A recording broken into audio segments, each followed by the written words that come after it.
What's going on, guys? How's everybody doing today? Welcome back to another vinyl pickups video. So I'm filming this video on my computer right now because I'm having so many problems like trying to film videos on my phone because like I'm like out of storage, and like every time I try and film a video, the video just stops or it just won't let me film it at all. So moving forward, I'm just trying to start filming these videos on my computer because it's a complete pain to film them on my phone. But yeah, anyways, I got 3 CDs to show you guys, and I got these CDs a week ago, and I'm just getting to film the video now because I kept putting it off to listen to these CDs. I don't know why. I just kept putting it off, but finally I got around to it, and I'm here filming right now. So these 3 CDs are all from the same band. I've been getting heavily into this band recently, and especially their 70s stuff, because their 70s stuff is so underrated. And this band is just really kind of known for their 80s stuff, but their 70s stuff I think is way better. But yeah, the band I'm talking about is German hard rock heavy metal band, the Scorpions. I've been getting huge into the Scorpions lately, and their 70s stuff I just think is just tremendous. And because I got Uli Jon Roth, who is one of my favorite guitar players of all time. I just love his playing, just love his style. But yeah, so I'm going to be talking about these 3 CDs for you guys. So without further ado, let's get started. So the first CD I got for you guys is their debut album from 1972 called Lonesome Crow. I love this album cover, and when you open the CD up, it shows the whole entire picture. I don't even know if this guy's dead or not. I have no idea.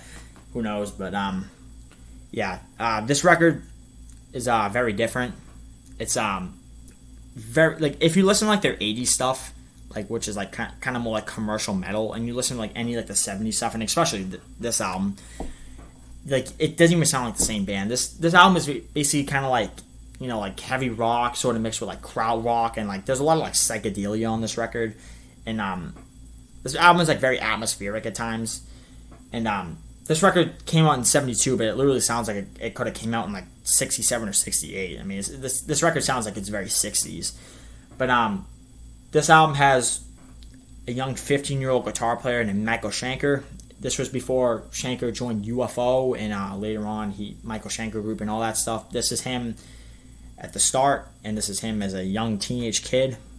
And sizzling guitar work on this album. I really enjoy this record a lot. I just love how different it is from like everything else that they've done.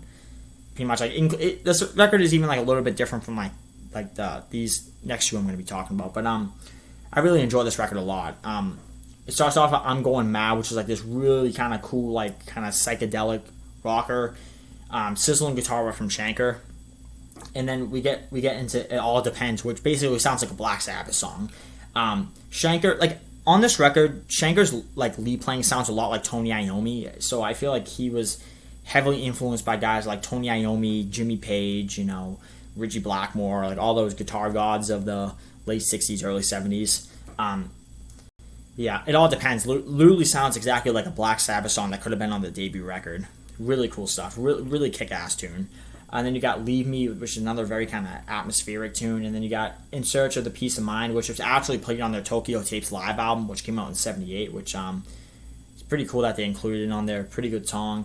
And then you got Inheritance, and then Action, and then you got the 13.5-minute title track to close out the album. This is a really different album, and if you want to get into the Scorpions, I would suggest not to get into this first, because just get into like their 70s, like their Uli Jon Roth stuff first, before you get into this, because this is like way different from like everything else that they've done. But yeah, there's Lonesome Crow for you. And then the next CD I got, this is their second album, Fly of the Rainbow. This came out in 1974. Can you see the cover? Yes, there's a little bit of glare, but as long as you can see it, yep. This album cover I think is awful. I don't even know what the hell this is, but yeah, this is the first record with Uli Jon Roth on lead guitar. This record is kind of like a little more kind of like a little bit different from Lonesome Crow. It's a little more kind of like heavy rock sounding, still like very German sounding, just like the Lonesome Crow. But yeah, this is Uli Jon Roth on lead. One of my favorites of all time, like I said before. Starts off with Speedy's Coming, which is a great heavy rock tune with a lot of fiery playing from Uli John Roth, and then you got They Need a Million, which has a really kind of cool nylon guitar intro from Uli. Great classical playing on the intro of that song. And then you got Drifting Sun, which is this really kind of tasty guitar playing in that song from Uli John Roth. Sounds a lot like Jimi Hendrix. Like Uli John Roth's playing sounds kind of like his style of playing is like neoclassical meets Jimi Hendrix. Like that's why I love him so much, because he's like so unique. And then but Drifting Sun's like an example of like him sounding a lot like Hendrix. And then you got Fly People Fly, and then you got This Is My Song. There's a lot of great like guitar harmonies in it. You know, na na na na na na na na na. Really memorable track. And then you got a great ballad called Far Away, which is a really kind of chilling ballad. And then you got the 9.5-minute title track, which is Fly to the Rainbow, which is absolutely epic. I love the live version of it on Tokyo Tapes a lot better than this one, but I still love this version though. In the ending of the song, you got like the whole Hendrixy whammy diving from Uli John Roth is just killer. So yeah, here's their second record, Fly to the Rainbow. And then this is their fourth record, Virgin Killer. This is not the original album cover. This album is infamous for having a very controversial album cover of a naked girl on it. This is the version I could find, which was just the guys in the back. I mean, not in the back. The guys on the front. Sorry, I don't know why I said the back, but yeah, this is another great record. This is their fourth record. Came out in 1976. I don't know if I mentioned that Fly to the Rainbow came out in 74. I don't know if I said that or not already, but yeah, this is another great record. Starts off with Picture Life, which is a great heavy rock tune, and then you got Catcher Train. Catcher Train absolutely kicks ass. I absolutely love that song. You know, Uli John Ross absolutely ripping on that track. And then you got In Your Park, and then you got Backstage Queen, which is another classic 70s Scorpion song. And then you got the title track, which is heavy.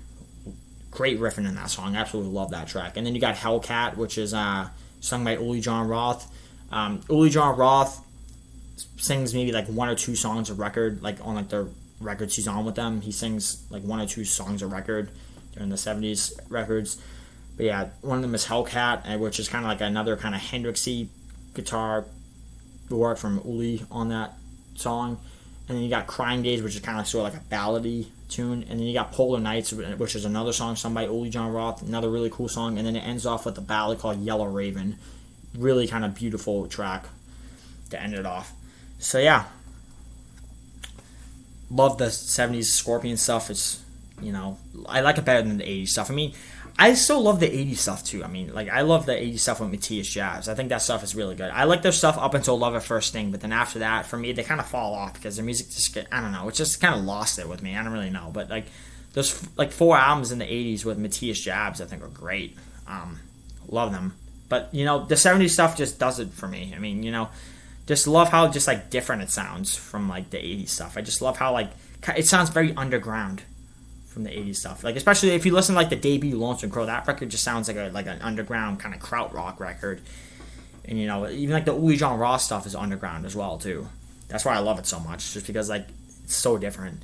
But yeah, there is the vinyl pickups video for today. I got one coming tomorrow as well, because yesterday I went to Newberry Commerce and got a vinyl and 2 CDs to show off. So you guys get 2 vinyl pickups videos 2 days in a row. So yeah, there you have it. So I hope you guys enjoyed this video. Excuse me. Hope you guys enjoyed this video. Please like and subscribe, and I hope you guys all enjoy your nights. And I hope you guys are all having a great. I hope you guys are all having a great summer. By the way, you know, you guys all deserve it after this year that we went through. But yeah, I hope you guys all enjoy this video, and hope you guys all have a great night. Peace out. Rock on.